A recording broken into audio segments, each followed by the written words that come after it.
This is Radio Health Journal. I'm Reed Pence. This week, autism and substance abuse. They said to me, you're just really lucky that you're not dead. And I think that was the moment when I decided that I really wanted to change. I really wanted to go to rehab. Sometimes drinking to cope, when Radio Health Journal returns.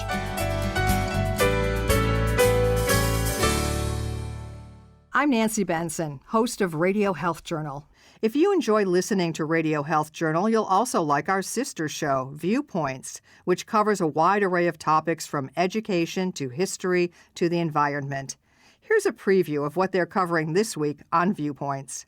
So I try to give the Rangers their due, talk about their heroism, but on the other hand, I want to talk about some of the atrocities, some of the misbehavior, some of the things they did that they should not have done. Examining the Texas Rangers of the past. Then, the world now knows what I did today, so why do I have to write about it in my own personal space? The evolution of social media into an online public diary. I'm Marty Peterson. And I'm Gary Price. These stories in depth this week on your public affairs magazine, Viewpoints. Listen to Viewpoints on your favorite radio station and subscribe and listen to shows anytime on Apple Podcasts and Google Play. People on the autism spectrum find it difficult to process sensory information. Noises and sights may be startling to them, and interaction with people may be very uncomfortable. There are particular challenges to people with autism that make the outside world more difficult to navigate. So that would be, they have sensory issues such as noises might seem louder to somebody with autism or lights brighter. That's Elizabeth Kunreuther, clinical instructor at the University of North Carolina Wakebrook Addiction Treatment Center in Raleigh, and co-author of the book Drinking, Drug Use, and Addiction in the Autism Community. There are also social and communication challenges. Communication, literally, some people with autism don't speak verbally. Sometimes it's hard to understand other people, their tone of voice or the way they're communicating may be misread by somebody with autism. So the subtle social cues that neurotypical individuals might pick up on, somebody with autism may not. One of the things I remember very clearly from my childhood was being extremely clumsy. My parents commenting on it, knocking things over, not being very good at judging my body where it was in sort of space, thinking I had more room than I did, so very poor spatial awareness. Matthew Tinsley always knew he was different. Eventually, he was diagnosed with Asperger Syndrome, a form of autism, but not until he was an adult. I had, although I wouldn't call this a problem, I had some very specific special interests in different subjects which lasted for quite a while. I had a very good memory, which was unusually good for dates and facts and figures, not particularly good at eye contact. I had to suffer terribly, and always have, and this is the main thing, from anxiety all my life. I went through a phase when I even took my mother, who's been prescribed anti-anxiety medication. I took her anti-anxiety medication just to get through the day, to go to school, not every day, but quite a lot. People with autism may try various ways to cope. Some experts say their interest in things rather than people is a coping mechanism. Tinsley's self-medication is also apparently not unusual. His mother's medications were just the start. When I was 18, I discovered basically alcohol when I went to university to study, or 19 I think I was when I went to university. And when I started drinking, I found that it really helped me fit in, and sort of the anxiety went away. I could join in with other people in social situations, which I normally found really difficult because of the anxiety. I say this to people, I know it sounds terrible and I shouldn't really say this, but alcohol worked for me for a long time. Tinsley is co-author of a book on this phenomenon titled Asperger Syndrome and Alcohol, Drinking to Cope. Kunreuther says the connection is backed by a study done in Sweden, which found that people with autism are twice as likely as others to develop a substance abuse disorder. They didn't hone in that study specifically on the reasons, but they suspected, and I suspect, that a lot of it has to do with people with autism have very high rates of anxiety and depression, and often ADHD as well, and those are risk factors for developing a substance use disorder. So it would stand to reason that if somebody has a great deal of anxiety and depression and or ADHD, that they might indeed drink or use drugs to cope with the symptoms of that. It's hard to believe looking back now, but I mean, I used to drink as it got more and more severe, but in fact it helped me cope, and I believe it helped me hold down the jobs that I did. Again, it's a different culture now from what it was 20 years ago, but I used to drink, when I got up in the morning, I'd drink at lunchtime, and I'd drink on the way home.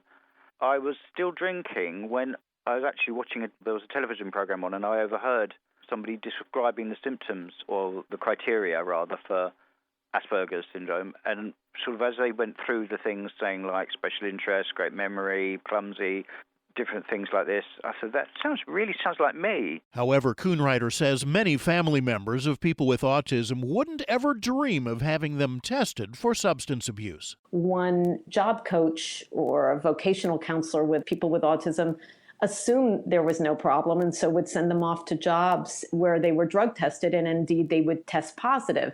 And that was their wake-up call that, in fact, this might be an issue. And so rather than assuming it's not an issue, I think the biggest impact we can make right now is to assume it may be one, and to start screening the way people might screen in doctors' offices for people who have anxiety or depression or other diagnoses. But why would family and friends of those with autism be so sure they'd be immune to using drugs or alcohol? Kunreuther says it's because of their autistic characteristics, their acute senses, and social isolation. People thought that autism was a protective factor. In fact, the sensory issues would lead somebody with autism, say, not to enjoy the taste of alcohol, or not like the feel of a needle, or could tolerate a substance going up their nose. But in fact, those protective factors don't seem to be mitigating somebody's use. I think people thought the social challenges, not knowing people, would prevent somebody to be able to access substances or go to a party. And even those sensory issues, again, at a party, the noise, the sound, the smell may be too much for somebody with autism, but in fact, those aren't no longer protective factors. It appears that people with autism have been able to access drugs and alcohol freely and are using them more than the general population. That stuns some family members, especially since many people with autism are often devoted rule followers. Anything that might be illegal or illicit would be unthinkable to touch or even experience, go near it. There was one parent who said that her child would never touch alcohol or even a bottle that alcohol had been in because it was frightening to them. It was bad. They saw it as something negative, and the same with perhaps cigarettes or other substances. And I believe that families truly believe the rule-following behaviors, the sensory sensitivities, the social and communication challenges would put their child in a position where they really don't have to worry about substance use disorder. I think a lot of parents feel, my child is okay, they're safe, they would never touch it, it would never cross their minds. Kunreuther says not only are those factors not protective, the ways that life and school are often structured today for people with autism may lead them to ultimately need more coping mechanisms than normal. K through 12, people with autism get services, and there's an IEP usually, which is called an individual education plan, and they're people very attentive to their needs, one hopes, and they're addressed in the school setting. And that could be peer relationships, that they're not getting along with their classmates or their classmates are ignoring them and so forth. Protections are put into place for the person with autism to receive services and receive supports for those issues as well as academic issues.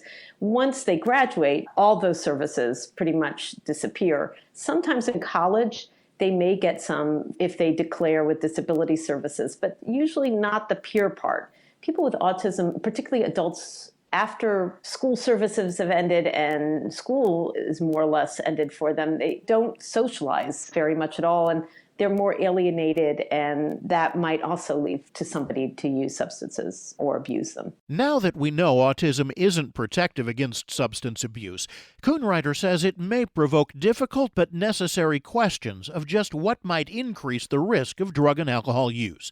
Mainstreaming in school, for example. Wanting to be included with their peers, like any young adult or teenager, may experiment with drugs in order to be accepted, or sometimes if they felt like maybe a crowd that felt the same way as them, that felt maybe they weren't really fitting in quite properly, they might reach out to drugs or alcohol to sort of fit in.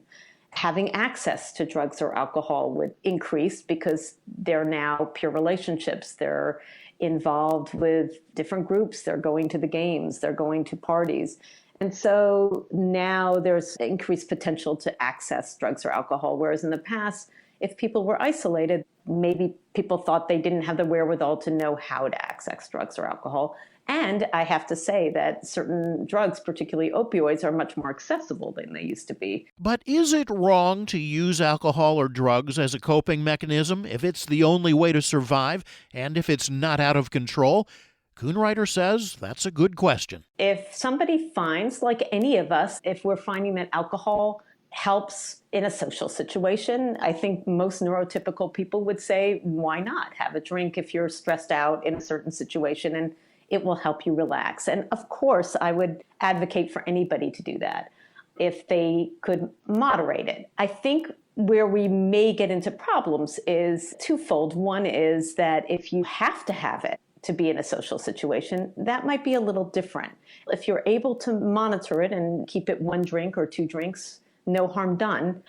I think where the problems come in is if it becomes debilitating, if your quality of life is reduced by it, when it becomes physically addictive and that you have to have it, then we're going into a different territory. Kunreuther says she's aware of one person who was diagnosed with autism later in life, who said alcohol was essential to him. He described wine as, I believe I'm paraphrasing here, but as if a central solvent had been introduced into his body chemistry that had been missing. And I feel like understandable then if he felt that he could lead a life that was worth living by drinking, then by all means he should drink. I only have issues if it's interfering with life, if one has to drink in order to live life. That's how it became for Tinsley. He says alcohol enabled him to maintain relationships with people, which allowed him to keep his job. But it was killing him. They said to me, you're just really lucky that you're not dead. And I think that was the moment when I decided that I really wanted to change. I really wanted to go to rehab. I've often said to people when they ask me, how did you stop drinking when you were drinking so much? I mean, I was drinking up to 3 litres of gin in a day at the very end, and that's the one that nearly killed me with the alcohol poisoning.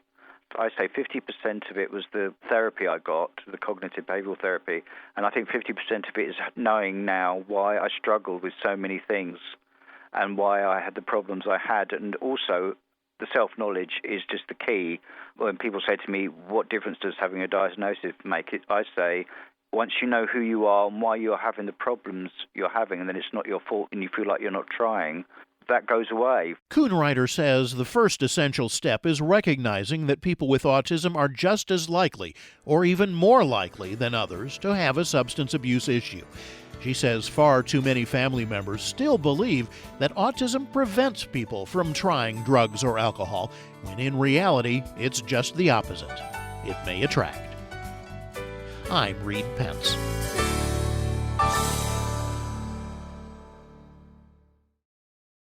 Coming up next week on Radio Health Journal. You want to say to the person, or sometimes there's an instinct to say, well, why can't you just eat? But for that person, the behavior is a coping mechanism. It's a way of dealing with deeper issues. People who are addicted to clean eating. Then summertime is tick season, and they can cause more harm than you think. If you have tick paralysis and the tick is not removed, death is possible. All that and more on Radio Health Journal.